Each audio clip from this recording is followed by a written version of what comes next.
Hey guys, welcome to our first math video.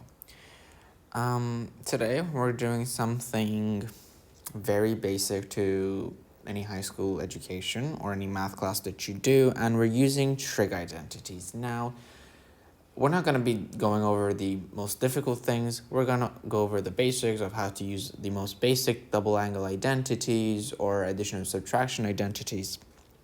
And we're going to use them, and we're going to find out what cosine of 165 is.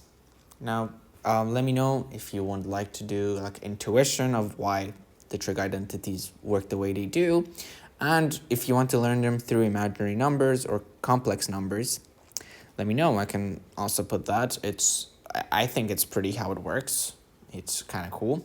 And if you want that, we can do that as well. But now we're being very pragmatic. We're going to learn how to evaluate cosine of 165. And this is a simple question you see. Now, the things I've written on the left are the identities that you need to memorize. You're never going to be given these, and these are very simple to know. So, something to remember is, as you see, cosine, as it increases, it's the opposite of what happens with sine. So cosine of 0 is the same as sine 90 is equal to 1, and then they kind of are reciprocal to each other for the values. Memorize these. There's no way you can learn, like, you just need to memorize them. There's no any good intuition for why these are the way they are. There are some, but the best thing is memorize them. Now, what we're going to do is we're going to use the identities on the left plus some trig identities to evaluate cosine of 165. Okay, let's get into it. This is going to be a quick video just to see how we're going to use trig identities. Okay, so first step. So our problem is we don't know what 165 is. How do we start with that? Okay, our first thing to do is find values we know, right? Find values. Ooh, that didn't go well. Values we know. Okay, so we know cosine 45, we know cosine of 60, we know cosine of 30. What is the best way to split this up?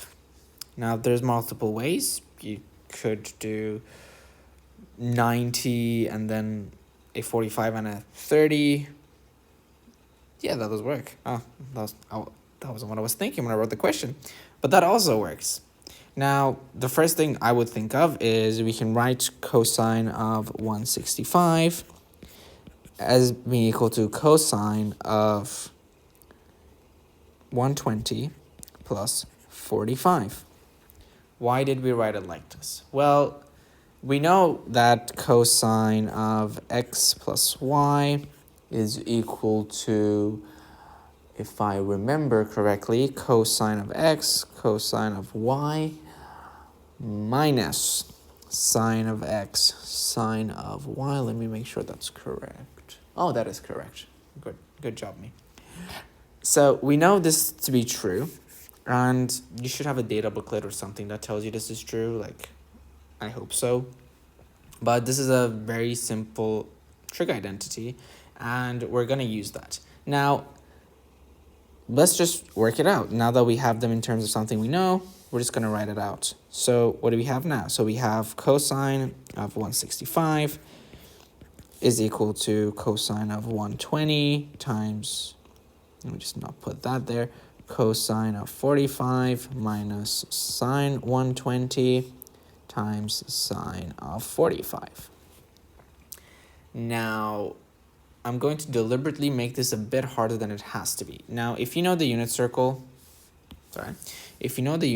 you know how to find the cosine of 120 or sine of 120 based on these values. Let me know if you want me to do it that way, but this is purely for trig identity, so we're not going to touch the unit circle this time. We're going to now write cosine of 120 in terms of something we know and sine of 120 in terms of something we know. How would we write this? Well, we could do the same thing as cosine of 60 plus 60. That's completely valid, or sine of 60 plus 60. But we're not going to do that because I just want to get you guys familiar with more trig identities. We're going to use the expression for cosine of 2x and sine of 2x. So cosine of ux actually has multiple different things you can write. And you could choose any of them. For the sake of simplicity, cosine of 60 is easier to use than sine of 60. So we're going to use the identity 2 cosine squared of x minus 1.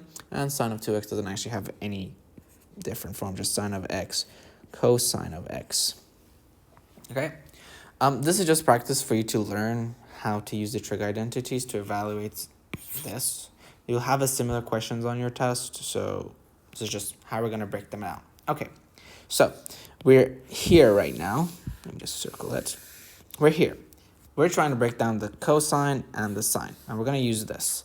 So cosine of 2 times 60 is then equal to cos 2 times cosine of 60 squared minus 1, and sine of 2 times 60 is equal to 2 times sine of 60 times cosine of 60. And that is basically what there is to it.